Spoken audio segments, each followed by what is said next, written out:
অধিকার আদায়ের জন্য কোনোদিন রাজপথে সংগ্রাম করতে হবে না।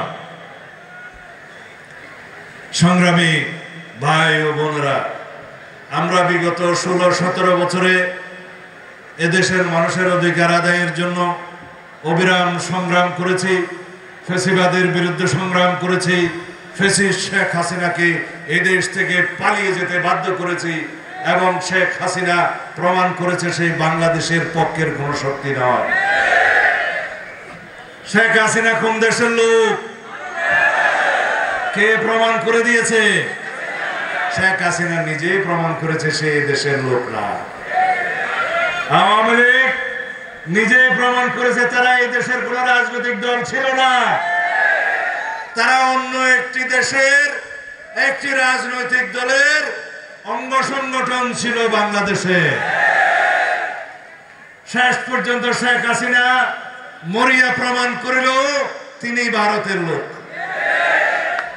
আওয়ামী লীগ পতনের মধ্য দিয়ে, নিজেদের বিনাশের মধ্য দিয়ে প্রমাণ করিল আওয়ামী লীগ এই দেশের কোন রাজনৈতিক শক্তি ছিল না। আওয়ামী লীগ কোন রাজনৈতিক দল?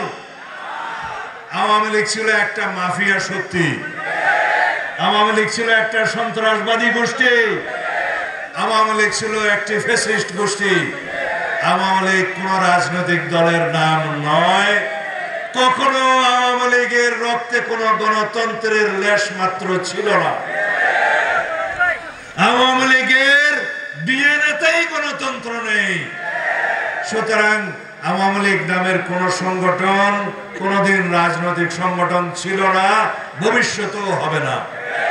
সুতরাং বাংলাদেশে আওয়ামী লীগের রাজনৈতিক কর্মকাণ্ড সঠিকভাবেই সন্ত্রাস বিরোধী আইনের মাধ্যমে নিষিদ্ধ করা হয়েছে, ঠিক কিনা? কোন আইনের মাধ্যমে?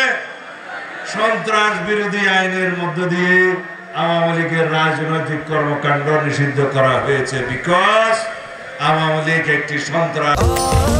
স্বাস্থ্যকর অল টাইম ফ্যামিলি কেক, সব সময় অল টাইম হেলদি লাইফ সংগঠন।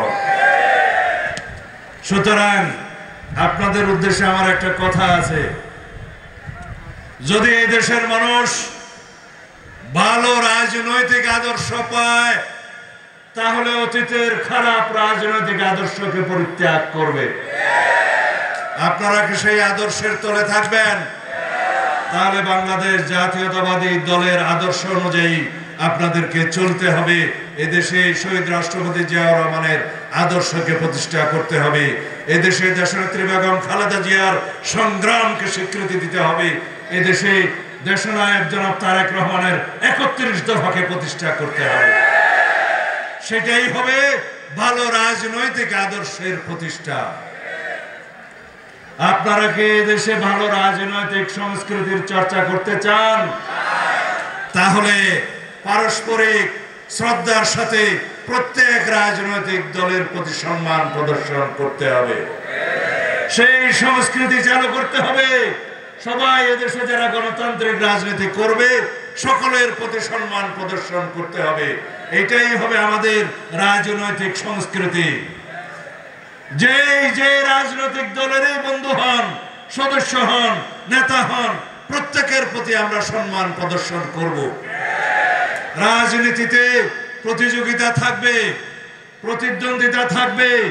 অন্য দলের রাজনৈতিক বন্ধুরা সমানভাবে রাজপথে এবং অন্যান্য ক্ষেত্রে সুযোগ পাবে, কারোই প্রতি কোনো বিদ্বেষ প্রদর্শন করা যাবে না। তাহলে পরেই আমরা রাজনীতিতে ভালো সাংস্কৃতিক চর্চা গড়ে তুলতে পারবো। সকল ছাত্র সংগঠনের মধ্যে বন্ধুত্বপূর্ণ আচরণ থাকবে, সম্পন্ন থাকবে। সকল শ্রমিক সংগঠনের মধ্যে বন্ধুত্বপূর্ণ আচরণ থাকবে, রাজনৈতিক চর্চা থাকবে, সম্পর্ক থাকবে। কোন রকমের কোন ঈর্ষা, বিদ্বেষ, সংঘর্ষ, ক্লেশ কখনো হতে পারবে না।